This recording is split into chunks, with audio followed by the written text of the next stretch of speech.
পিরোজপুরের স্বরূপকাঠি পৌরসভার সাবেক মেয়রের বিরুদ্ধে সলিড ওয়েস্ট ম্যানেজমেন্ট প্রকল্প থেকে প্রায় অর্ধ কোটি টাকা আত্মসাতের অভিযোগ উঠেছে। এ নিয়ে একটি অভিযোগ দায়ের করেছেন এক নারী। বিষয়টি তদন্ত করে দ্রুত ব্যবস্থা নেওয়া হবে বলে জানিয়েছেন উপজেলা সহকারী কমিশনার।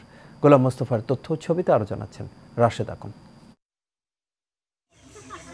পিরোজপুরের নেসারাবাদ উপজেলার স্বরূপকাঠি পৌরসভার সলিড ওয়েস্ট ম্যানেজমেন্ট বিশেষ প্রকল্প নির্মাণে 2 একর 53% জমি 59,38,000 টাকায় কেনা হয়। গত বছরের 13 মে এই দলিলটি সম্পাদন করে পৌর আওয়ামী লীগের সভাপতি ও স্বরূপকাঠি পৌরসভার সাবেক মেয়র গোলাম কবির। নিয়ম অনুযায়ী জমির মালিককে পাওনা বুঝিয়ে দেয়া হয়েছে বলে জানান পৌরসভার নির্বাহী কর্মকর্তা। মন্ত্রণালয়ের চূড়ান্ত অনুমোদনের ভিত্তিতে পৌরসভার রাজস্ব তহবিল হতে উক্ত জমি ক্রয় করা হয়েছে এবং উক্ত জমি দাতাকে পৌরসভার তরফ থেকে অ্যাকাউন্ট পের মাধ্যমে চেক প্রদান করা হয়েছে। সম্প্রতি জমি বিক্রেতা ওই নারী অভিযোগ করে বলেন, জমি কেনার নামে প্রায় অর্ধ কোটি টাকা আত্মসাৎ করেছেন পৌরসভার সাবেক মেয়র গোলাম কবির। তিনি জানান, তার কাছ থেকে 10 লাখ টাকা দাম ধরে 2 একর 53% জমি কেনা হয়েছে।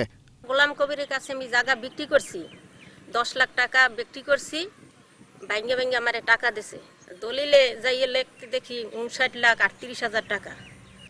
স্থানীয়রা জানান, শুধু এই প্রকল্পেই নয়, পৌর এলাকা জুড়ে রয়েছে সাবেক মেয়রের লুটপাটের চিহ্ন। একাধিক থেকে সই নিয়েছে, 10 লাখ টাকা দিয়েছে। দেওয়ার পরে এই যে আজ যে 59 টাকা আনছে, আমাদের সাথে একটা প্রতারণা হয়েছে এবং সরকারের সাথে একটা প্রতারণা হয়েছে। যে সম্পত্তি বিক্রয়ের সময় 59,38,000 লেখানো হয়েছে দলিলে, অথচ প্রতারণার মাধ্যমে 10 লক্ষ টাকা দেওয়া হয়েছে। ওনার কাজ হলো ভূমি খাওয়া, ওনার কাজ হলো মানুষের সম্পত্তি কাড়িয়ে নেওয়া। সেখান থেকে এইরকম ডকুমেন্টস আমাদের কাছে আছে, ভিডিও ফুটেজ আছে। নেসারাবাদ সহকারী কমিশনার জানান, অভিযোগের বিষয়টি তদন্ত সাপেক্ষে ব্যবস্থা নেওয়া হবে।